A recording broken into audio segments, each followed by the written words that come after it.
Aklat po ito ng Iglesia Katolika Romana. Kinikilala po ng Iglesia Katolika na nagtayo nga ang ating Panginoon Kristo ng Iglesia na tinawag sa pangalang Iglesia ni Cristo. Now I see a POV. Ito sa Factbusters! Kaya bago muna natin simulan ang ating episode ngayon, iniimbitahan kita na isubscribe itong ating bagong YouTube channel, Factbusters PH, dahil yung lumang channel natin ay nahack po mga kapatid. Kawawa naman tayo, no? Pero pati rin sana ang isa pa nating YouTube channel, Takasuri PH. Paki-subscribe din yan mga kababayan. Ako naman, sige.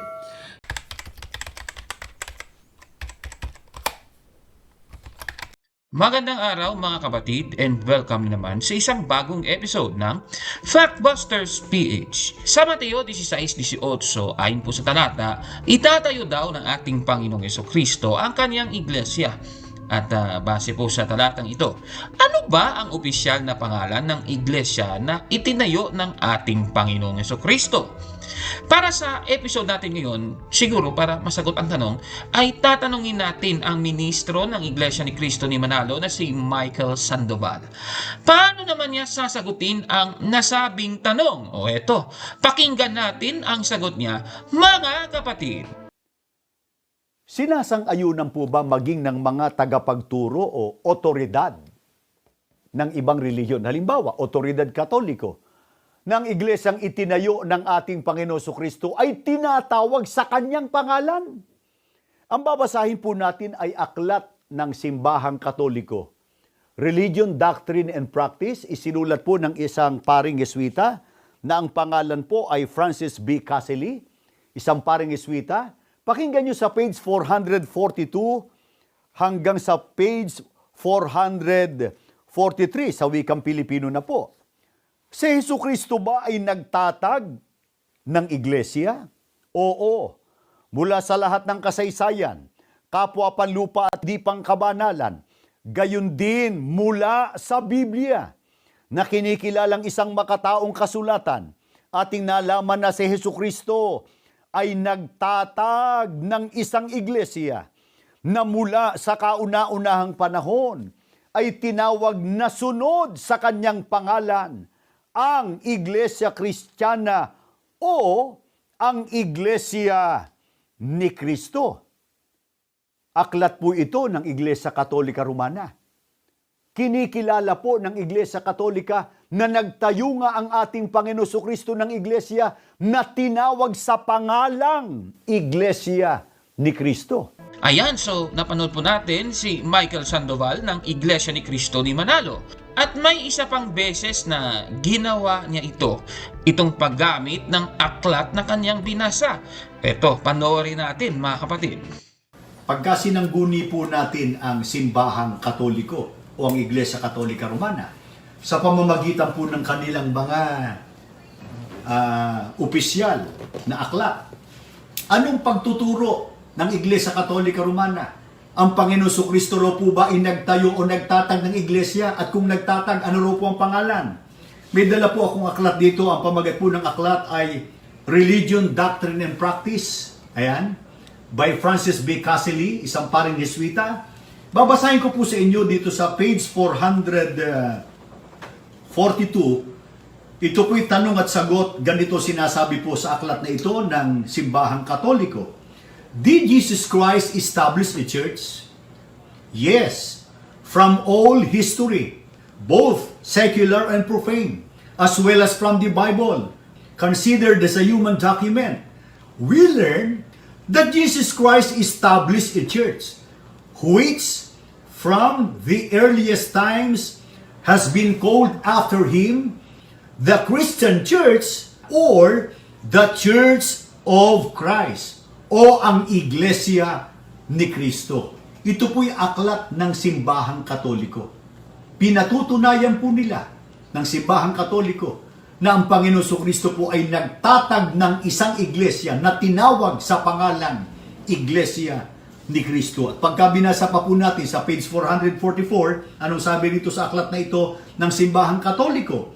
This church, founded and organized by Christ, and preached by the apostles is the Church of Christ. It is the only true church and the one which God orders all men to join.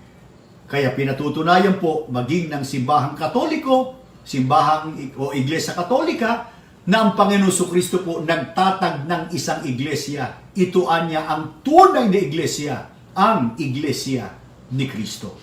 Yan, so napanood po natin ang mga kakaibang sagot sa tanong ni Michael Sandoval, mga kababayan.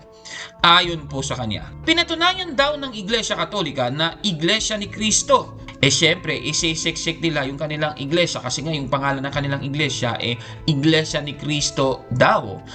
Na ito daw ang iglesia na itinayo ng ating Panginoong Jesucristo at base po sa ating mga napanood. Ginamit po ni Michael Sandoval ang aklat na Religion, Doctrine, and Practice na isinulat ni Francis Cassily. Nakikita niyo po sa screen ang mga quotation na kanyang ginamit. Tanong, mula ba sa aklat na kanyang binasa, totoo ba ang kanyang claim, mga kapatid? Susuriin natin yan, mga kababayan. Sige, umpisahan muna natin sa unang quotation na kanyang binasa na nakikita nyo ngayon sa screen. At ipapakita ko po sa inyo sa actual copy. Ayan po, mga kapatid, Religion, Doctrine, and Practice ni Francis Cassily.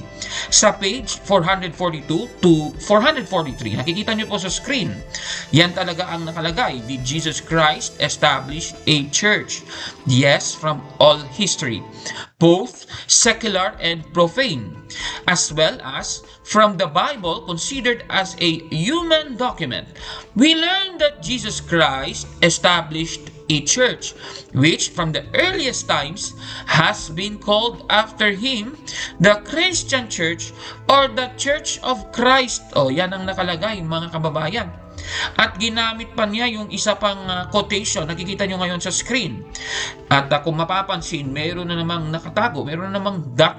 ano? Kasi sabi dito, kung itatagalog natin, ang iglesyang ito na itinatag at binalangkas ni Kristo at ipinangaral ng mga apostol ay ang Iglesia ni Kristo, tapos may ... Ito lamang ang tunay na iglesia at siyang ipinag-utos ng Diyos na aniban ng lahat ng tao. Yan ang nakalagay sa aklat. Para ma-check natin kung ano yung iniwasan ng ministro ni Manalo ni si Michael Sandoval, ay ipapakita natin sa inyo ang nasa page 444. At ito po yun. Nakikita nyo ngayon sa screen. Ito po yung binasa. This church, founded and organized by Christ and preached by the apostles, is the Church of Christ. Tapos mayroong bang ... Pagkatapos, mayroong sinasabing, it is the only true church and the one which God orders all men to join. Yan ang nakalagay, mga kapatid. Iniwasan nila yung iba. Ayan, kasi nga may ... yung iniwasan. Ayan, nakikita nyo sa screen. At iniwasan nila itong this church, according to Christ's promise, still exists today. Ano bang ibig sabihin ng still exists today? Ano bang ibig sabihin nun? Ibig sabihin, hindi natalikod. Walang nangyaring pagtalikod sa iglesia na tinayo ni Kristo. Kung ano ang iglesia noon, hanggang ngayon ay existido pa rin. Diba? So yan yung Church of Christ na binabanggit sa aklat, mga kababayan. Tinago pala nila ang sinasabi ng iglesia na itinayo ni Kristo ay umiiral pa rin hanggang ngayon. Kaya huling-huli, kaya pala iniwasan na basahin ni Michael Sandoval. Kasi alam naman natin na kung i-reveal yan ni Michael Sandoval, mapipilitan silang i-disown ang kanilang iglesia. Nako naman, grabe naman. Pero ito ang susunod na tanong. Anong Church of Christ ba ang tinutukoy ng aklat na Religion, Doctrine, and Practice ni Francis Cassily? Sasagutin din niya ni Francis Cassily. Sa page 454 ay may mababasa tayong ganito. Sa anong pangalan natin tatawagin ang Iglesia ni Kristo? Tinatawag natin ang Iglesia ni Kristo na banal na Iglesia Katolika. klarong-klaro po ng ating nabasa. Hindi pala ito referado sa Iglesia ni Cristo ni Manalo. Ako naman, grabe naman yan. So klarong-klaro, wala pong ginawang pag-amin si Francis Catholic na ang Iglesia ni tinayo ni Cristo ay siyang Iglesia ni Cristo na nasa Pilipinas na itinayo noong 1914. Hindi ganun yun. Ibig sabihin, Iglesia Katolika at hindi po ang Iglesia ni Cristo ni Manalo ang tinutukoy na Church of Christ sa talata na ito, mga kababayan. Kaya itong sinasabi ng ministro ni Manalo na si Michael Sandoval. Aklat po ito ng Iglesia Katolika Romana. Kinikilala po ng Iglesia Katolika na nagtayo nga ang ating Panginoon Kristo ng Iglesia na tinawag sa pangalang Iglesia ni Cristo. Ang masasabi ni Gabor, no? Busted! Yan! Mali! Mali yan, mga kababayan. Ako naman.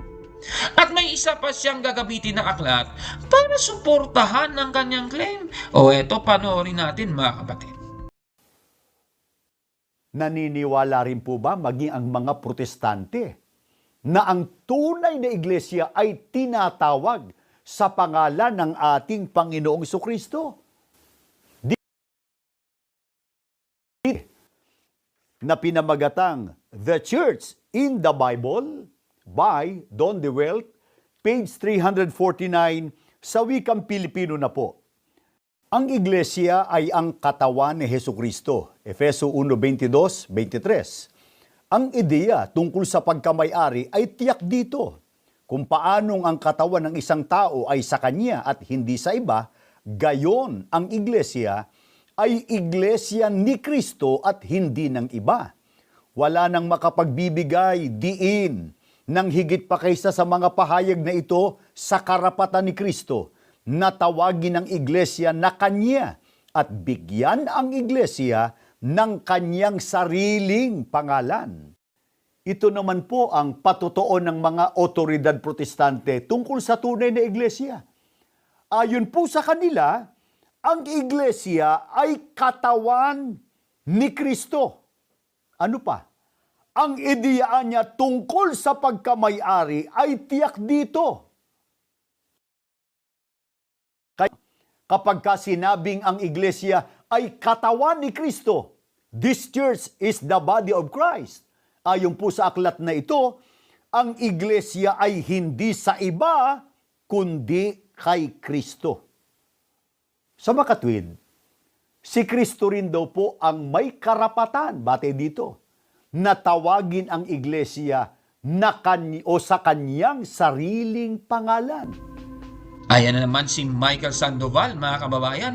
Ayon sa kanya, pinatunayan daw ng mga protestante na Iglesia ni Cristo ni Manalo ang iglesia na itinayo ng ating Panginoong Jesucristo at yung ginamit niyang aklat, ang aklat na The Church in the Bible ni Don DeWelt sa page 349 na nakikita nyo sa screen. At kung mapapansin, meron siyang hindi binasa. Ako naman, sige. So, tanong, mula sa aklat na ito ba, totoo ba ang kanyang claim na ito, mga kababayan? Susuriin natin yan, mga kapatid. Hinanap po natin ang aklat, The Church in the Bible ni Don DeWelt sa page 349. At nakikita nyo sa screen, yan talaga ang nakalagay. Ayan, nakikita nyo po yan, mga kapatid. Tanong, official name ba ng iglesia na itinayo ni Kristo ang phrase na Church of Christ? Susuriin natin yan. Gamit pa rin ng aklat na kanyang ginamit. Sige. Siguro ang gagawin natin ay ipapakita natin sa inyo ang nasa page 344. Nakikita nyo po sa screen yan. At ganito po ang sabi doon. Ang terminong iglesia ay hindi paulit-ulit na binanggit sa mga ebanghelyo. Klarong-klaro po sa ating nabasa. Kahit yung salitang church o iglesia, hindi po paulit-ulit na binanggit sa mga ebanghelyo. Ano bang ibig sabihin nun? Ano ba ang implication nito, mga kapatid? Ibig sabihin, hindi nga official name ang phrase na Iglesia ni Cristo. Kasi nga sabi sa aklat, kahit yung salitang iglesia, hindi naman paulit-ulit na binabanggit sa Biblia, mga kababayan. Halimbawa, ang salitang Jesus, paulit-ulit po nating mababasa sa Biblia yan. Kasi nga, official name po yan ng ating Panginoong Jesucristo. Dapat ganun din po sa kanyang iglesyang itinayo. Kung Church of Christ o Iglesia ni Cristo man ang magiging official name, dapat paulit-ulit yung binabanggit sa banal na kasulatan. Yung kaso, hindi naman ganun po yun, mga kababayan. Ibig sabihin, si Don Develt na mismo ay alam na hindi binigyan ni Cristo ng official name na may salitang Iglesia, yung kanyang itinayong iglesia. Nako naman, grabe naman. Katunayan niya yung iglesia na itinayo ni Cristo ay may ginamit na quote-unquote iglesia doon sa Jerusalem sa Gawa 5:11 at 8:1-3. Ganon din po sa Antioquia, tinawag lang na iglesia sa Gawa 13:1. Kahit nga sa ilang mga panahon pa ay sa iba't ibang parte, ginamit din po ang salitang mga iglesia. Katunayan, itong iglesia na ito ay para sa mga hintil na nasa Roma 16:4, iglesia ng mga banal, 1 Korinto 14:33, at iglesia ng mga panganay na nasa Hebreo 12:33, mga kababayan. Nakikita nyo po yan sa screen kung paano ito isinasalaysay ni Don Develt. Actually, sa aklat na binasa ni Michael Sandoval ay iniisa-isa pa nga ng aklat ang mga descriptive names. At ano ba itong mga descriptive names? Una, church. Isa yung descriptive name. Pangalawa, Church of Christ. Ano pa? Church of God. Klaro-klaro. Ibig sabihin, yan yung descriptive names. Hindi po naging official name ang Church of Christ, Iglesia ni Cristo, o Iglesia ng Diyos, o Iglesia. Walang ganon, mga kababayan. Klarong-klaro po yan. Kaya, mula sa ating mga nakita dito, si Don Develt na po ang nagpapatunay na hindi po official name ang katawagang Iglesia ni Cristo, kundi isa lamang itong descriptive name, which is yan pong stand ng Iglesia Katolika. Isa po sa mga descriptive titles ng Iglesia na itinayo ni Cristo ay ang phrase na Iglesia ni Cristo, kagaya din ng Iglesia ng Diyos, Iglesia ng mga panganay, at iba pa, mga kababayan. Kaya itong binabanggit ni Michael Sandoval, ito naman po ang patotoo ng mga otoridad protestante tungkol sa tunay na iglesia. Ayon po sa kanila, ang iglesia ay katawan ni Kristo. Ano pa? Ang ideyaan niya tungkol sa pagkamay-ari ay tiyak dito. Kapag sinabing ang iglesia ay katawan ni Kristo, this church is the body of Christ. Ayon po sa aklat na ito, ang iglesia ay hindi sa iba, kundi kay Kristo. Sa makatwid, si Kristo rin daw po ang may karapatan, bate dito, na tawagin ang iglesia na sa kanyang sariling pangalan. ang masasabi ni Cabornok, Pasted, yan, mali yan. Puntahan natin muli yung Mateo 16:18 at heto po ang tanong tungkol sa talatang ito. Anong iglesia ba na kung saan si Kristo ang nagtayo nito ayon sa Mateo 16:18? At alam naman natin, wala pong official name ang iglesia na itinayo ni Kristo kung Biblia lang ang ating pagbabatayan. Dahil dito, gagamit tayo ng mga aklat kasaysayan. Eto, babasahin natin ang aklat na The New Book of Knowledge, Volume 16, page 287 na isinulat noong 1984. Ganito po ang ating mababasa. Roman Catholic Church. Ang kasaysayan ng Iglesia Katolika Romana ay nagsimula sa isang upper room sa Jerusalem noon pang 2,000 taon na ang nakalipas. Ang iglesia ay maaaring ilarawan bilang ang lipunang itinatag ni Jesus na pinasigla ng Espiritu ng Diyos at inorganisa ayon sa isang istruktura na kanyang itinatag, napakaliwanag po ng ating nabasa, ang Iglesia Katolika sa kasalukuyan. Yan po ang iglesia na itinayo ng ating Panginoong Hesukristo, mga kababayan. Kaya nga sa aklat na Standard Encyclopedia, page 776, ay ganito po ang sabi: ang kasaysayan ng Roman Catholic Church ay sa katunayan ang kasaysayan ng Kristyanismo. Klarong-klaro ng ating nabasa kung anong kasaysayan ng Christianity o Kristyanismo ay siyang kasaysayan ng Iglesia Katolika, mga kababayan. Ibig sabihin nito, Iglesia Katolika ang tunay na iglesia na itinayo ng ating Panginoong Hesukristo.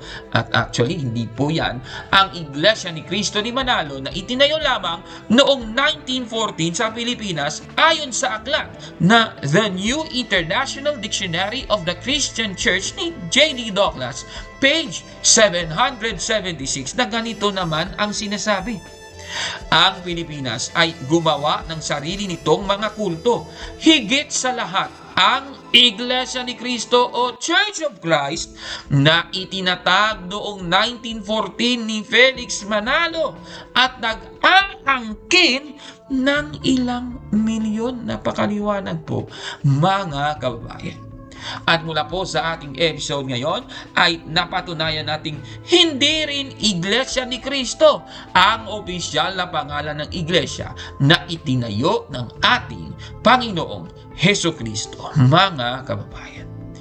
Ano po ang masasabi ninyo sa ating episode ngayon? Comment down below, mga kapatid. At kung like mo ang video na ito, pakismash ng like button at mag-subscribe sa ating YouTube channel, Factbusters PH. Kaya huwag maniwala sa sabi-sabi. check muna kung fact nga talaga hanggang sa susunod na episode. Ako po si Caborno at ito ang Factbusters! Mga kapatid, magandang araw po at kapayapaan ay maghari sa ating isipan at sa ating puso. At follow and subscribe, Factbuster PH at The Beloved Catholic sa Facebook page ni Caburnok. At abangan nyo si Caburnok, no?